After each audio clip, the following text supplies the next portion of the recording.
Good morning, dear student. Happy New Year to you and your family. I hope your new year is give you a healthy life.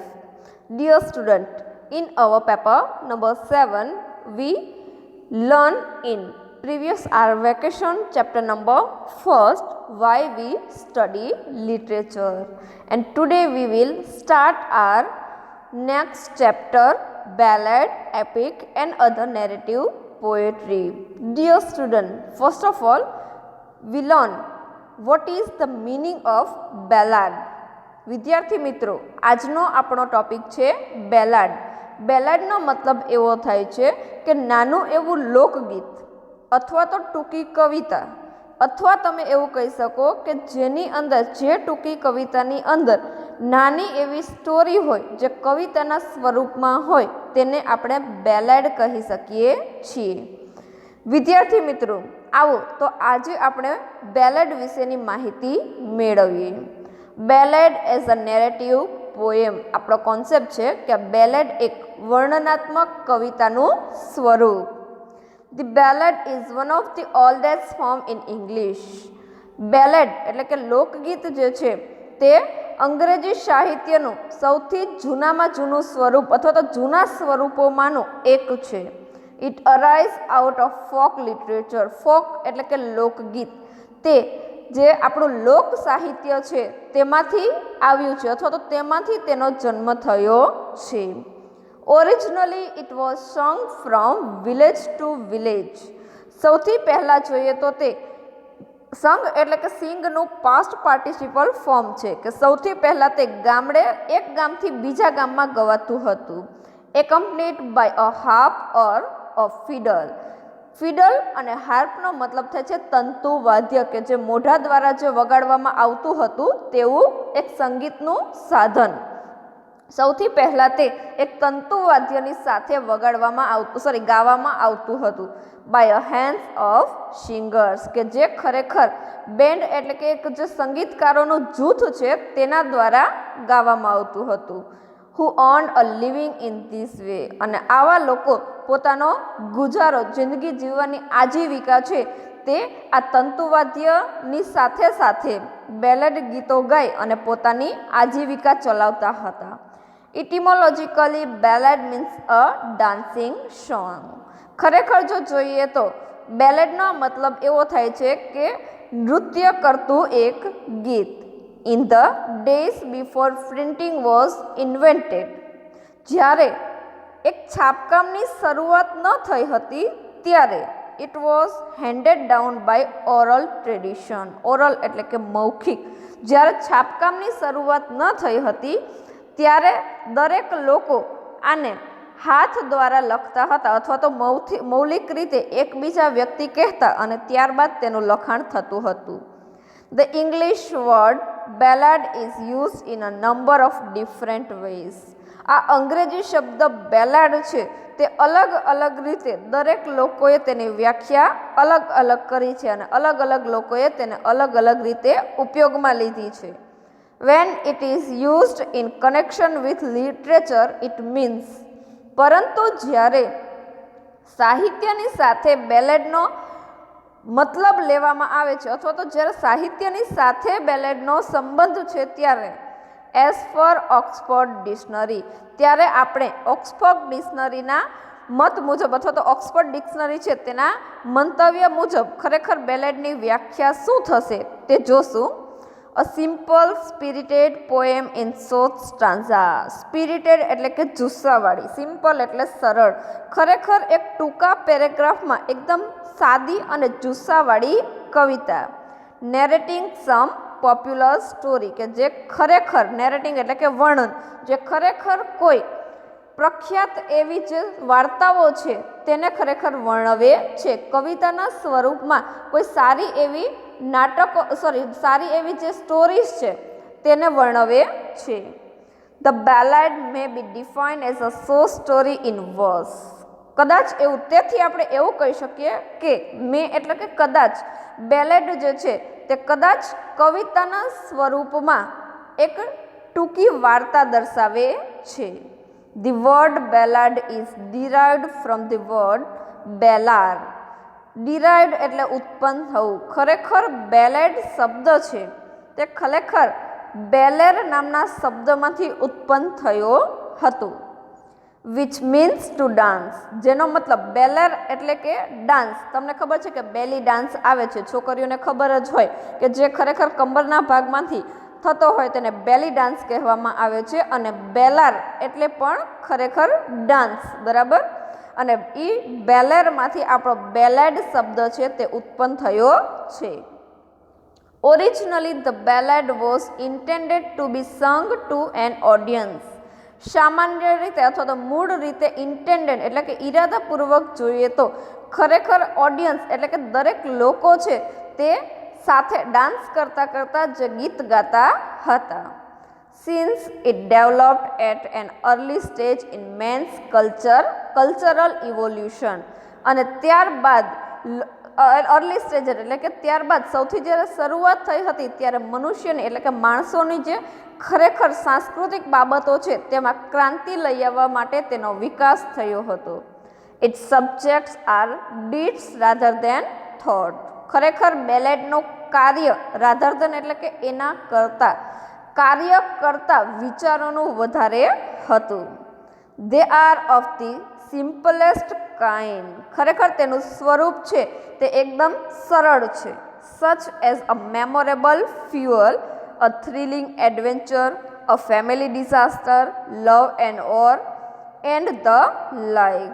ખરેખર તેના પ્રકારો કેવા કેવા પ્રકારના છે તો તેમાં મેમોરેબલ ફ્યુલ એટલે કે ઝઘડો અથવા તો કલહ, કે જે કોઈ યાદગાર એવો લડાઈ હોય. અ થ્રિલિંગ એડવેન્ચર કે જે ખરેખર આમ આપણને કંપાવી દે એવા કોઈ સાહસો હોય. ફેમિલી ડિઝાસ્ટર કોઈ પરિવારની ઉપર આપત્તિ આવેલી હોય, અથવા તો પ્રેમ અને યુદ્ધના. આવા બધા પ્રકારો સામાન્ય રીતે બેલેડના હતા. The tale is usually farce and tragic and frequently introduce the supernatural. ઘણી વખત ટેલ એટલે કે વાત, સામાન્ય રીતે ફાર્સ એટલે કે હિંસક અને ટ્રેજિક એટલે કરુણ. ફ્રિક્વન્ટલી મતલબ કે વારંવાર, અને સુપરનેચરલ એટલે કે અલૌકિક. ઘણી વખત હિંસક અથવા તો કરુણ હોય છે, અને ઘણી વખત જે અલૌકિક વાતો છે તેના દ્વારા જે બેલેડ છે તે દર્શાવાતું હોય છે. The ballad as a poetry carries certain characteristic as under. હવે આપણે આ હતી બેલેડની વ્યાખ્યા અને બેલેડનું સ્વરૂપ કેવું છે તેના વિશેની માહિતી. વિદ્યાર્થી મિત્રો, હમણાં જ્યારે અસાઇનમેન્ટ આપ્યા ત્યારનો જે અનુભવ છે તેના ઉપરથી હું થોડું તમને કહીશ કે જ્યારે તમે પ્રશ્ન લખો છો ત્યારે સૌથી જે પ્રશ્નની શરૂઆત કરો છો ત્યાં ઇન્ટ્રોડક્શન એવી હેડિંગ આપી અને ત્યારબાદ જ ઇંગ્લિશનો પ્રશ્નની શરૂઆત કરો. ત્યારબાદ એની અંદર જે પોઈન્ટ આવતા હોય એ પોઈન્ટને અવશ્ય દર્શાવો. તો અહીંયા સૌથી પહેલો પોઈન્ટ આવશે ઇન્ટ્રોડક્શન. ઇન્ટ્રોડક્શનમાં તમે બેલેડનું જે વ્યાખ્યા અને તેનું ઉત્પત્તિ છે તે લખો. ત્યારબાદ બેલેડ વિશેની માહિતી લખો. અને હવે આવે છે કેરેક્ટરિસ્ટિક્સ એટલે કે લક્ષણો. બેલેડની અંદર કઈ કઈ બાબતોનો સમાવેશ થાય છે તે તેના લક્ષણોમાં આવતું હોય છે. It is written in the ballad measure. It એટલે અહીંયા બેલેડ વિશેની વાત કરી છે જે તેના માટે વપરાયું છે. ઇટ કે ખરેખર બેલેડ છે તે તેના મેઝર એટલે કે માપ. બેલેડનું એક ચોક્કસ માપ હોય છે અને તે તેમાં જ લખાય છે. It opens abruptly without any attempt at a systematic introduction. ઘણી વખત abruptly એટલે કે અચાનક જ બેલેડની જ્યારે લખવાની શરૂઆત થાય છે ત્યારે તેમાં કોઈ સિસ્ટમની જરૂર હોતી નથી, પ્રસ્તાવનાની જરૂર હોતી નથી, તે અચાનક જ લખાઈ જાય છે. એટલે કે તેની અંદર કોઈ ચોક્કસ પદ્ધતિની જરૂર પડતી નથી, અથવા તો એવું કહી શકીએ કે કોઈ ચોક્કસ પદ્ધતિને એમાં અનુસરવામાં આવતી નથી. Sometimes it begins with question and answer. ઘણી વખત બેલેડની શરૂઆત છે તે પ્રશ્ન અને જવાબથી થતી હોય છે. Which do not state who the speakers are but make the situation clear. ઘણી વખત એવું બનતું હોય છે કે પ્રશ્ન અને જવાબથી તેની શરૂઆત થતી હોય છે અને which do not state who the speaker are. ઘણી વખત એ ખબર નથી હોતી કે ખરેખર કોણ વ્યક્તિ છે તે બોલે છે. But make the situation clear. ઘણી વખત બોલરની કોઈ માહિતી હોતી નથી, પણ તેમ છતાં પણ જે પરિસ્થિતિ છે તે એકદમ ક્લિયર થતી હોય છે. It is impersonal in treatment with nothing. ખરેખર એમ જોઈએ તો ટ્રીટમેન્ટ એટલે કે ઉપચાર, ખરેખર તેમાં પર્સનલ એટલે વ્યક્તિગત અને ઇમ્પર્સનલ એટલે કે બિન વ્યક્તિગત. ખરેખર આમાં કોઈ વ્યક્તિગત ઉપચાર હોતો નથી. With nothing to show the writer's identity or personality, it is as through the tale told itself. ખરેખર તેની અંદર જોઈએ તો કે વ્યક્તિ જે છે તેની માહિતી છે તે પર્સનલ વ્યક્તિગત હોતી નથી, તે માત્ર કોઈ વિચાર છે તેને રજૂ કરે છે. It is full of simplicity. તે એકદમ સાદગી ભર્યું છે. The poet often prays to Christ and Virgin Mary here. ઘણી વખત કવિ છે તે આની અંદર ભગવાન ક્રિસ્ટ વિશે પ્રાર્થના કરે છે અને વર્જિન એટલે કે કુંવારું અને મેરી એટલે કે લગ્ન કરેલું. ઘણી વખત ભગવાન વિશેની પ્રાર્થના હોય છે અથવા તો કુંવારા કે લગ્ન કરેલાની વાત પણ અહીંયા થતી હોય છે. The medieval atmosphere is created by the use of absolute and archaic words. ખરેખર ઘણી વખત તેનું મધ્યનું જે વાતાવરણ હોય છે તે એબ્સોલ્યુટ એટલે કે અપ્રચલિત અને આર્કેઇક એટલે કે જૂની પદ્ધતિના જે શબ્દો છે તેને પણ ધ્યાનમાં રાખીને હોય છે. It is full of musical element. Ballad છે તે પૂરેપૂરું સંગીતમય તત્વ છે. It is often having an element of magic, mystery and the supernatural things. ખરેખર અહીંયા જોઈએ તો મેજિક એટલે કે જાદુઈ, બેલેડની અંદર જાદુઈ તત્વો, રહસ્યમય અને અલૌકિક વસ્તુઓનો સમાવેશ થતો હોય છે. It is always written in the ballad stanza. ખાસ મહત્વની જો લક્ષણ હોય તો ખરેખર બેલેડ છે તે હંમેશા પેરેગ્રાફ સ્ટાન્ઝા એટલે કે પેરેગ્રાફ ફકરાની અંદર લખાય છે. When there is repetition of particular lines. ઘણી વખત તમને ખબર છે કે ગીતોની અંદર કોઈ ચોક્કસ લાઇન હોય છે તેને રિપીટ ફરીથી બોલવામાં આવતી હોય છે. વર્ડ્સ ઓર ફ્રેસીસ અથવા તો શબ્દો અથવા તો ફ્રેસીસ એટલે કે જે એનો તબક્કો, પણ અહીંયા તબક્કો નહીં, કોઈ કહેવત અથવા તો લાઇન છે તેને ફરી વખત રિપીટ કરવામાં આવતી હોય છે. There is no attempt at detail of time or place. તેની અંદર ઘણી વખત કોઈ સમય અથવા તો કોઈ ચોક્કસ જગ્યા છે તેના વિશે વધારે માહિતી આપવામાં આવતી નથી. The ballad belonging to a period when both could be ignored in the interest of the story. ખરેખર ઘણી વખત બેલાડ જે છે તેની અંદર કોઈ ચોક્કસ સમયગાળો છે તેનું અનુસંધાન કરવામાં આવતું હોય છે, જ્યારે ખરેખર તે બંને ઇગ્નોર્ડ એટલે કે અવગણવામાં આવતું હોય છે. સ્ટોરીની અંદર કદાચ તેમાં રસ પડતો નથી. The ballad as a poetry is of two kinds. ખરેખર બેલાડની અંદર બે પ્રકારની કવિતાઓ હોય છે. તેમાં જોઈએ the ballad of growth or the authentic ballad. It is a ballad whose authorship is unknown. ખરેખર the ballad of growth or authentic ballad. Growth એટલે કે વૃદ્ધિ અને ઓથેન્ટિક એટલે કે માન્ય. ઘણી વખત બેલાડ છે તે એક વૃદ્ધિ કરતું, વિકાસ કરતું અને માન્ય સ્વરૂપ છે. It is ballad whose authorship is unknown. જ્યારે ખરેખર એ બેલાડ જે છે તેની ઓથરશિપ એટલે કે તેની જે ખરેખર માન્યતા છે તે કોઈ અનનોન એટલે કે અજાણ્યા વ્યક્તિ પાસે હોય છે.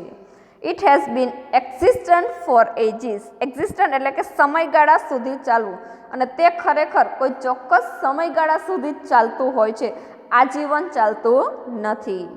The ballad of art or literary ballad. બીજો પ્રકાર પડે છે. અહીંયા એવું કીધું કે બેલાડ ખરેખર એક કવિતામાં બે સ્વરૂપ છે.